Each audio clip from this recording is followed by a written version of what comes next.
ربنا، اور اے ہمارے پروردگار، وجعلنا، کر دے ایسی چیز ہمارے واسطے، مسلمین لک، کہ ہم دونوں تیرے فرما بردار رہیں۔ مسلم کا جو لفظ ہے نا، اس کا ترجمہ بڑا دشوار ہے۔ مسلم کا مطلب یہ ہے کہ اپنی ہر اختیار سے دستبردار ہو جائے اور اپنے آپ کو بالکل جھکا دے۔ قرآن نے یہ لفظ استعمال کیا ہے، وہاں سے روشنی پڑتی ہے اس پہ کہ حضرت ابراہیم علیہ السلام نے خواب دیکھا کہ وہ اپنے بیٹے کو ذبح کر رہے ہیں اور بیٹا ذبح ہونے کے لیے تیار ہے،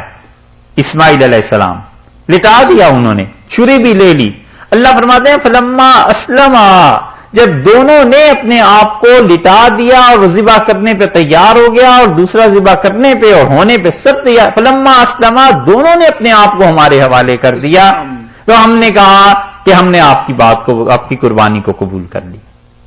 یہ ہے اسلم، انتہا ہو گئی نا کہ بیٹے کو قربان کرنا ہے اور باپ تیار ہے اس کے لیے۔ تو اسلمہ کے یہ مطلب ہے کہ سرنڈر کر دے اپنے آپ کو، اللہ کے حوالے کر دے، کوئی اپنا اختیار، کوئی مرضی، کوئی خواہش باقی نہ رہے کہ خدایا میری ہر وہ خواہش ہے جو تیری خواہش، اور خدایا ہر وہ چیز ہے بس جو تو کہتا ہے وہی کرنا ہے۔ کسی نے ایک بزرگ سے پوچھا کہ حضرت کیسے حالات ہیں، کیا ہو رہا ہے؟ تو کہنے لگے کہ اس کے حالات کا کیا پوچھتے ہو، مشرق اور مغرب میں سارے حالات جس کے ساتھ چل رہے ہیں۔ اس کا حضرت کیا مطلب؟ کہنے لگے یہ ساری دنیا ہماری خوشی سے ہی تو چل رہی۔ بڑا حیران ہوا، اس سے کہا حضرت اس کا کیا مطلب؟ کہنے لگے بھئی دیکھو جو بھی اللہ کرتے ہیں نا، کوئی بیمار ہے، کوئی صحت میں ہے، کوئی غریب ہے، کوئی امیر ہے، ہم کہتے ہیں سب ٹھیک ہے، آپ کی طرف سے ہے، بالکل ہم خوش اور راضی ہیں، جس حال میں آپ ہمیں رکھیں، جس حال میں دنیا کو رکھیں، ہم تو راضی ہی راضی۔ تو انہوں نے کہا پھر حضرت آپ کرتے ہیں کیا؟ کہنے لگے دو کام کرتا ہوں، ایک نماز پڑھتا رہتا ہوں اور ایک موت کا انتظار ہے، کیونکہ جب چاہیں جب بلا لیں گے چل پڑیں گے،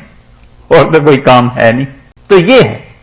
کہ اللہ کے لیے ہر چیز کو فنا کر دے، اپنے ارادے کو چھوڑ دے کہ ارادہ وہ جو اللہ فرمائیں گے بس وہ کرنا ہے۔ اللہ نے فرمایا وجعلنا مسلمین لک، انہوں نے دعا مانگی اور کہا اللہ ہمیں پورا پورا اپنا فرما بردار بنا لے، ومن ذریتنا، اور اے پروردگار ہماری اولاد میں سے بھی۔ یہ جو وجعلنا ہے نا، ربنا وجعلنا مسلمین لک، ربنا وجعلنا من ذریتنا، یوں جملہ بنے گا، ربنا وجعلنا مسلمین لک، اور اللہ ہم دونوں کو اپنا فرما بردار بنا دے، اور اس کے بعد یہ ذریتنا کے لفظ سے پہلے پھر یہ بات آئے گی کہ ربنا وجعلنا ذریتنا، اے پروردگار ہماری اولاد کو امتن، ایسی امت بنا دے،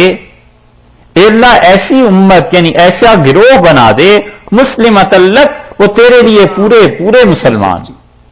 ہماری اولاد میں ایک پورا گروہ ایسا پیدا فرما جو پورے کے پورے تجھے ماننے والے ہوں۔ وَأَرِنَا مَنَاسِكَنَا، اور اللہ ہمیں سکھا دے مناسکنا،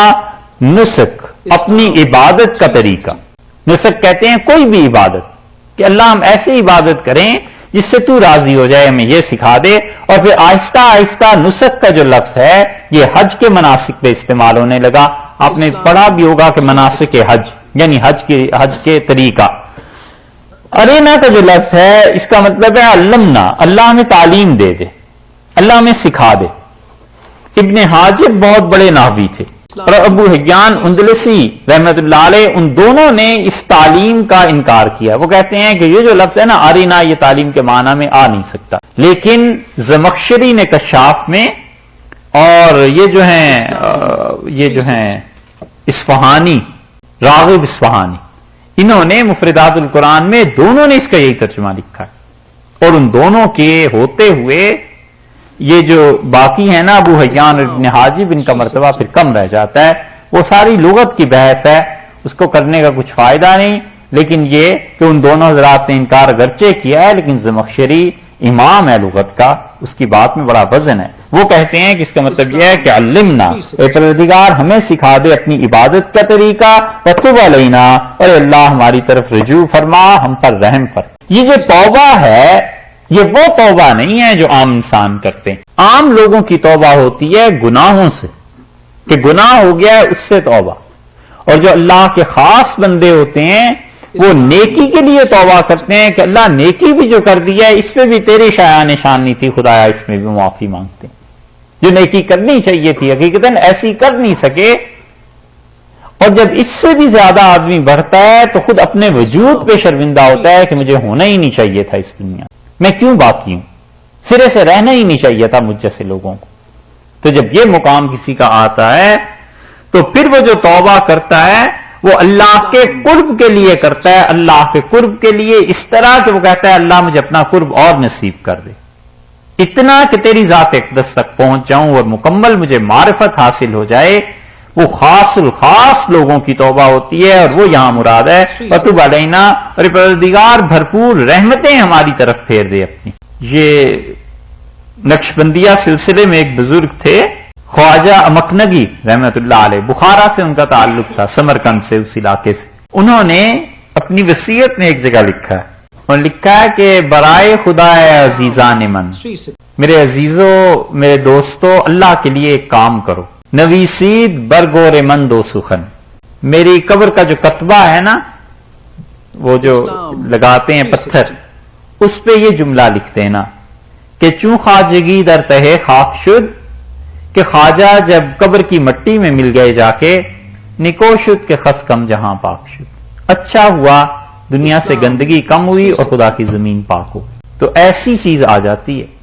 یہ آدمی کوئی چیز اپنے سے ہوتے ہوئے نہیں دیکھتا، کوئی چیز اپنے سے نہیں دیکھتا،